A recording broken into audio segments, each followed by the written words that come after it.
ಖರ್ಗೆ ಅವರ ವಿಚಾರವಾಗಿ ಸಿಎಂ ಅವರೊಂದು ಹೇಳಿದ್ದಾರೆ. ಇಲ್ಲ ನೋಡಿ, ಪ್ರಿಯಾಂಕ್ ಅವರು ಏನು ಹೇಳಿದ್ದಾರೆ ಅಂದರೆ, ಈ ರೀತಿ ಲಾಠಿ ಹಿಡ್ಕೊಂಡು ರೋಡ್ ಮೇಲೆ ಪರೇಡ್ ಮಾಡೋದ್ರಿಂದ ಮಕ್ಕಳ ಮೇಲೆ ಪರಿಣಾಮ ಆಗ್ತದೆ, ಅದು ಸರಿಯಾದ ಕ್ರಮ ಅಲ್ಲ ಅಂತ ಹೇಳಿದ್ದಾರೆ.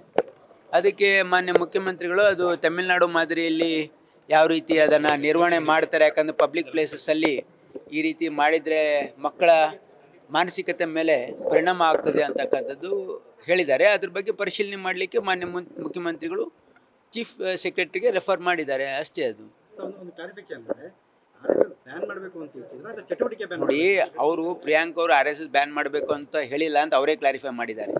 ಅವರು ಈ ರೀತಿ ಚಟುವಟಿಕೆ ಮಾಡೋದ್ರಿಂದ ಮಕ್ಕಳ ಮೇಲೆ ಅದು ಸರಿಯಾದ ಪರಿಣಾಮ ಆಗೋದಿಲ್ಲ, ಲಾಠಿ ಬಿಲ್ಡಿಂಗು ಅಂತಕ್ಕಂಥದ್ದು ಅವ್ರ ಅಭಿಪ್ರಾಯ ಇದೆ. ಅದನ್ನು ಅವ್ರು ಪರಿಶೀಲನೆ ಮಾಡ್ತಾ ಇದ್ದಾರೆ.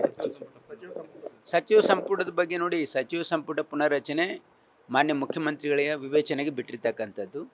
ಯಾವಾಗಲೂ ಸಚಿವ ಸಂಪುಟ ಪುನರ್ರಚನೆ ಆಗ್ತಕ್ಕಂಥದ್ದು ಮಾನ್ಯ ಮುಖ್ಯಮಂತ್ರಿಗಳು ನಮ್ಮ ಪಕ್ಷದ ವರಿಷ್ಠರ ಜೊತೆ ಸಮಾಲೋಚನೆ ಮಾಡಿ ಮಾಡೋದು ಇದು ವಾಡಿಕೆ. ಹಾಗಾಗಿ ಅದ್ರ ಬಗ್ಗೆ ಚರ್ಚೆ ಮಾಡೋ ಅಗತ್ಯ ಇಲ್ಲ. ಇಲ್ಲ, ಆ ರೀತಿ ಯಾವುದೇ ನಿನ್ನೆ ಒಂದು ಸಭೆ ಆಗಿತ್ತು ಮಾನ್ಯ ಮುಖ್ಯಮಂತ್ರಿಗಳ ಮನೆಯಲ್ಲಿ, ಇದ್ರ ಬಗ್ಗೆ ಯಾವುದು ಅದರಲ್ಲಿ ಪ್ರಸ್ತಾಪ ಆಗಿಲ್ಲ.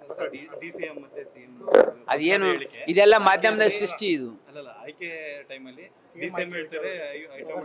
ನೋಡಿ, ಈಗ ನಾ ಒಂದು ಮಾತು ಕೇಳ, ನಿಮಗೆ ಒಂದು ಮಾತು ಕೇಳ, ಇದೆಲ್ಲ ಈ ಚರ್ಚೆಯಿಂದ ರಾಜ್ಯ ಜನರ ಉಪಯೋಗ ಇದೆಯಾ?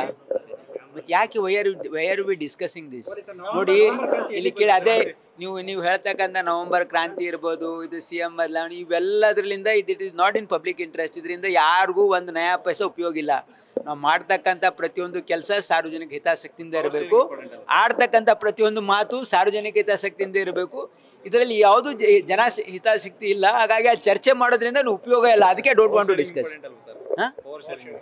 No power sharing. You see, there is nothing like power or sharing. It is only public service.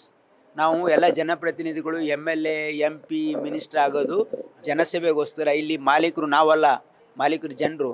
V are only their servants serving them. That's all. That's what I think. News first, ನಿರ್ಭೀತಿಯಿಂದ ನಿಮ್ಮ ಪರವಾಗಿ.